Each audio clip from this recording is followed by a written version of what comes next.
maingge dyan. Service sa kita pag-uwi. Ready? Pedicure man. Tingnan natin kung gaano kagaling yung tukling na ito. Hindi niya daw bet masyado gumanyan eh. Dila-dila mo na. Dila-dila mo na. Parang chokes talaga. 1, 2, 3, go. Parang kung chokes.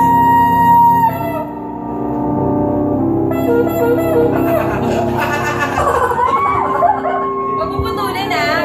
Dapat di maputol. That's the challenge. Kahit malambot. Ano kuya? Gusto niyo na ba i-try? Okay, okay. Let's see naman si Elmar. Tungat lang. Wala kala mo mga babae.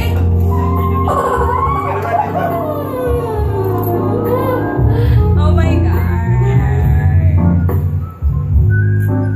Sarap? O ito, deep throat. Ang gagawin nyo, ikaw subo mo muna, tapos markahan na, hindi kagat. Markang konting kagat lang, huwag mong putulin, tapos titignan natin kung gaano ka-deep ang iyong throat. Chacha din. Ako pa mauna sila. Sana mag-practice ako kanina tanghali. Sabay-sabay tayong tatlo, sabay-sabay. Deep throat ha, ready? Ready?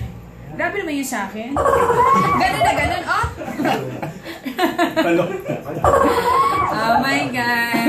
Let's do this. Feeling ko, ito eh. Ready? In 3, 2, 1, go boys! Wala takipan. Naluluha ako. Ito ah. Oh, yeah. Dito nyo iharap. Ay, Pinarkahan nyo ba? Markahan nyo. parang mas magaling ka sa akin.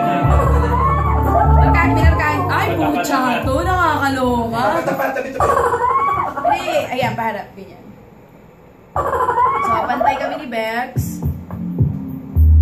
Wala actually pantay-pantay kasi magkakaiba ng level yung... Mas dax naman yung akin, no? Mas dax yung kanya, pero feel ko this one's the winner kasi ang laki nung kanya at saka ang taba. Taray, di mo pahilig. Yan ha.